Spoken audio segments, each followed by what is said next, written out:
Savings accounts, ETFs, CFDs, these are all investments, but they all involve different levels of risk. The problem is that nobody ever teaches you how they fit together. As a result, many investors jump into products that are far too complex and far riskier than they realize. Today, we're going to fix that. We're going to walk through what I call the 7 levels of investing. As we climb through this ladder, we'll generally trade simplicity for more control, more complexity, and often more risk. By the end of this video, you'll know exactly where each investment fits, who it's designed for, and just as importantly, when you probably shouldn't be using it. Most people think investing is about picking the best product, but really it's about picking the right product for your level of knowledge, your goals, and your risk tolerance. So let's get into it by starting at the bottom of our ladder, term deposits. Most people think term deposits are completely risk-free. They're one of the lowest risk investments available, but there are still a few things that you should know. A term deposit is essentially a loan that you make to a bank at a fixed interest rate for a fixed term. The bank then uses this money to lend to others, like to purchase a property or to fund their business's growth. So why do these exist? Simply, it's to preserve your money and lock in a set return. It's designed for people who value the certainty over growth. This might include people saving up for a short-term goal, or investors reducing risk within a broader portfolio, or, more commonly, retirees who rely on fixed income to support themselves in retirement. Many of the other investments we'll look at in this video have fluctuating income, or none at all. So this is where term deposits enter the picture. For example, if you invest $1,000 into a term deposit paying 4%, you'd earn $40 in interest every single year for the entire term. The thing with term deposits is that they are super simple products for people to understand. They're also backed by large banks and potentially the government through the depositor compensation scheme, so it has a perceived value of safety as well. The trade-off here is that you generally can't access your money until the term ends. Otherwise, you may face a penalty charge. The other potential trade-off is that inflation slowly erodes the value of cash over time, so you need to ensure the returns exceed this, otherwise your purchasing power may actually go backwards. So what about if you still want relatively stable investments, but you're willing to accept a little more risk in exchange for potentially higher returns? That's where we move up to level 2, bonds. Many investors today believe that bonds are boring and antiquated. Sure, the stock market's been running hot in recent years, but the bond market still stands as one of the largest investment markets in the world. A bond is simply a loan, similar to a term deposit, but instead of lending to a bank, here we are lending to a government or a company. In return, they agree to pay you interest and repay the debt once the term ends. Imagine the New Zealand government needs $10 billion to build a new Auckland Harbour crossing. Rather than going to the bank, it could also ask investors to lend it the money through bonds. The big advantage of bonds is that they can offer a middle ground. They generally aim to provide more stability than shares while potentially offering higher returns than simply leaving money in cash or term deposits. On the flip side, it's important to highlight that bonds aren't risk-free. Companies can run into financial trouble. Governments and companies can issue new bonds with high interest rates, and bond prices can move up and down before they mature. Like every investment, you're balancing risk against potential return. You'll often find bonds inside KiwiSaver and managed funds, as they help balance out riskier assets and reduce overall volatility. But what if we want someone else to make all the investing decisions for us? That's where KiwiSaver and managed funds come in. For most New Zealanders, outside of housing, KiwiSaver is the biggest investment they'll ever own. A managed fund is exactly what it sounds like. Instead of choosing investments yourself, you pool your money with thousands of other investors, and a professional fund manager invests it on your behalf. So it's a managed pool of funds. KiwiSaver is simply a wrapper that allows you to invest into managed funds while saving for retirement. The whole point of managed funds and KiwiSaver is to make investing easier. Rather than researching individual companies or deciding how much to invest in shares, bonds, or cash, the fund manager does that for you. Depending on the fund you choose, your money could be spread across hundreds or even thousands of investments all around the world. This helps to reduce the impact of any single investment performing poorly. So you get diversification and the automation of someone else conveniently managing your money for you. For many people, it's a simple way to get broad market exposure without needing a lot of investment knowledge. The catch is that you give up control and have no say in how the money is invested. You pick a manager, you pick a fund, and sit back. There's no further involvement here, and you pay a management fee to someone else to do that work. Every single fund invests differently, so 2 different funds can produce very different outcomes over time depending on what they own and how they're managed. With growth assets like stocks and income assets like bonds, it's important to mention that the value of your fund can go up and down. So as we move up through these levels, the expected level of volatility or price movement increases. So KiwiSaver and managed funds are well suited for those who want a more hands-off approach to investing and get the benefits of broad diversification. However, you should always reassess your funds from time to time to ensure it remains suitable for your financial goals. So we've covered term deposits, which protect our money.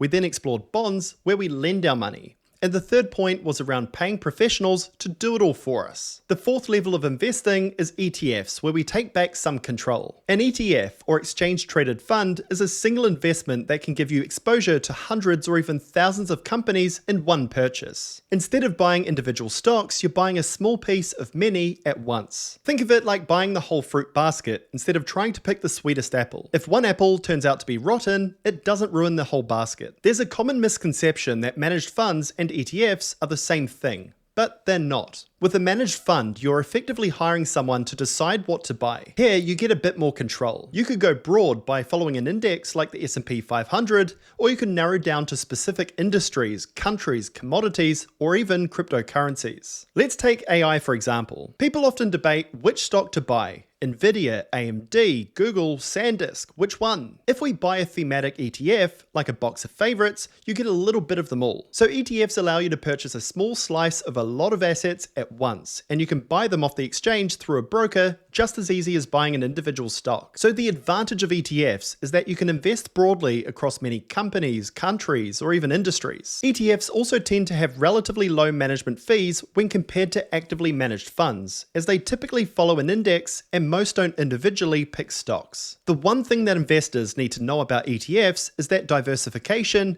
can eliminate company-specific risk, but it doesn't remove market risk. If global stock markets fall, a broad ETF will generally fall as well. You're also accepting market returns rather than trying to outperform the market by picking individual winning investments. So ETFs tend to suit investors that want a relatively set and forget investment strategy. They know the areas they want to focus their money by industry, country, or index and want to execute it as cheaply and as easily as possible. But what if you don't want diversification? You've done your research and you think you've spotted a company that has excellent prospects and can outperform the market. That's where we graduate up to the fifth level of investing, and that's individual shares. Buying an individual share means buying a small ownership stake in a single company. That's all it is. You're becoming a part owner and expect one of two things. One, the value of the company will increase. Or two, it will share profits to shareholders in the form of a dividend. Instead of owning hundreds or thousands of businesses through an ETF, you're backing one specific company and hoping it performs well over time. The reason individual shares exist is to give investors complete control over where their money goes. Rather than owning the entire market, you can choose companies you believe have strong products, talented management, or better growth prospects than the average business. If you're right, your investment may outperform the broader market. It's a little bit like buying chocolate. When you look down the aisle at the supermarket, you've got the individual flavors or the multi-pack for a bit of everything. If you have done your research, you'd buy the single block knowing you enjoy it more than the others. But if you made a mistake and bought the wrong one, you've got nothing else as backup. So that's the difference between buying an individual stock or buying an ETF. So with individual stocks, you get all the flexibility and can build a portfolio that reflects your own views and interests, rather than simply tracking an index. If you're passionate about ESG, you can specifically target the companies that you support. The trade-off, however, is the opposite of diversification, and that's concentration risk. If one company performs poorly, it can have a significant impact on your portfolio. Another consideration is that you're responsible for researching these companies, which can be time-consuming. Warren Buffett, a legendary investor, was successful in this approach because he spent months or even years researching every company he ever invested into. Unlike an ETF or managed fund, there is no diversification automatically protecting you if one investment goes wrong. So even though most of what we hear in the investing world is around finding individual stocks, they're best suited to those who enjoy the researching process and have a knack for seeing opportunities where others don't. The potential upside is higher, but so too is the potential downside. That's the risk as we move up through the investing levels. Taking that to another notch is our 6th level, which could double or even triple your gains or losses when the market moves. That's exactly what leveraged ETFs try to do. Leveraged ETFs are designed to amplify the daily movements of an underlying index or asset. They do this using leverage, typically at 2 or 3 times. Let's take the S&P 500 for example. A popular leveraged ETF is SPXL, which targets 3 times the daily return of the S&P 500. Ordinarily, a 1% increase in the index would drive a 1% increase in the value of our investment. For some people, this is a bit too slow. With SPXL targeting 3 times leverage, if the S&P 500 rose 1% in a day, SPXL would aim to rise about 3%. The reverse would be true too. If the index dropped 1%, SPXL would also fall by roughly 3%. So that can be fantastic in a bull market, but brutal when the markets move the other way. A big risk that investors need to watch out for is volatility decay, or compounding erosion. Every day, these ETFs reset their leverage, meaning that over time, the returns can be distorted and the leverage may vary slightly from the advertised claim. We often talk about compounding in a positive light, but with leveraged ETFs, it's often the opposite, so many investors use these for short-term trades only. So in essence, a leveraged ETF gives investors larger exposure than they would otherwise have access to with their capital. Importantly, leveraged ETFs are traded on the stock market, similar to ordinary stocks and ETFs. I personally used these back in 2020 when there was a lot of market volatility to trade on, so they have their place in the investing landscape for those that know what they're doing. Now we're up to our 7th level of investing. Up until now, we've talked about owning an investment asset. Our 7th level is all about contracts, namely options and CFDs. These products are designed to gain exposure to price movements, and they're a bit like driving a Formula 1 car. If you don't know what you're doing, you can absolutely lose all of your money. Starting with options, we have calls and we have puts. A call option gives you the right, but not the obligation, to purchase an asset at a given price at some point in the future. A put option is the same, but for the sale of an asset. Investors use options to speculate on future price movements, to generate an income, or to hedge an existing portfolio. CFDs work a bit differently, and many of you are probably new to them. Unlike options, CFDs aren't agreements to buy or sell investments, but rather to exchange value off of price movements. If you enter a long position and the price moves in your favor, you may make a profit. If it moves against you, you may make a loss. So with a small amount of money to invest, investors can control a much larger market position through CFDs. This means gains can be magnified if the market moves in your favor, but losses can be magnified just as quickly if it moves against you. A good example is the recent SpaceX IPO. It was listed at $135 and quickly rose to $225. Since then, it has since receded to about $110. This price volatility is exactly what traders look for when speculating on price movements. At the time of IPO, there was a lot of fanfare around SpaceX, so traders expected prices to jump around quite a bit. As a result, implied volatility ran high, and options premiums became expensive. When buying options, you're not just paying for the price movement, you're also paying an inflated price for that implied volatility itself, baked into the premium. So even if you correctly predicted the direction of a stock, this friction could dampen returns if the price moves too slowly. With CFDs, on the other hand, you're simply taking a leveraged position on the stock's price movement. Options give you defined risk, but you pay for it up front through the premium. CFDs provide direct, leveraged exposure to the underlying price movement, but without a premium cushion,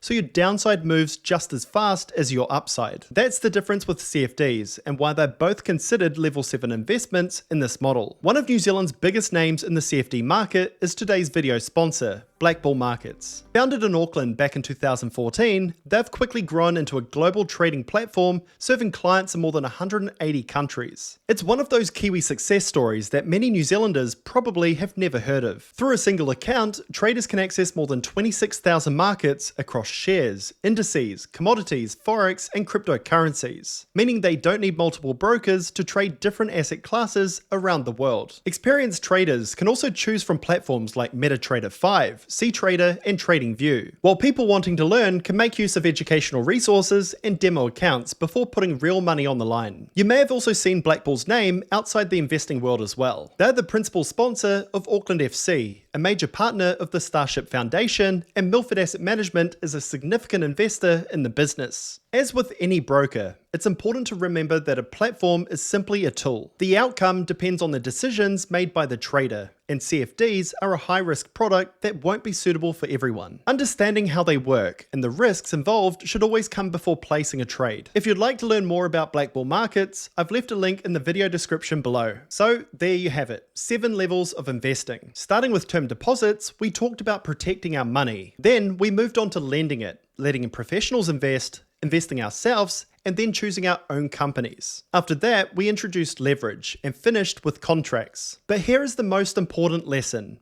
The highest level isn't the best level. The best level is the one that matches your knowledge, your goals, and importantly, your tolerance for risk. If you enjoyed this video, make sure to give it a thumbs up and subscribe. I've made over 300 videos helping Kiwis manage their money and grow their wealth. You can also follow me on Instagram at Brent Coleman Investing. If you'd like to learn more about BlackBull Markets, you can find a link in the video description below. If you're interested in learning how the platform works, BlackBull also offers a demo account so you can practice without risking real money. And if there's anything else you want to know about BlackBull, leave a comment down below and I'd be happy to help you out. Thanks for watching, and I look forward to catching you on the next one. Cheers.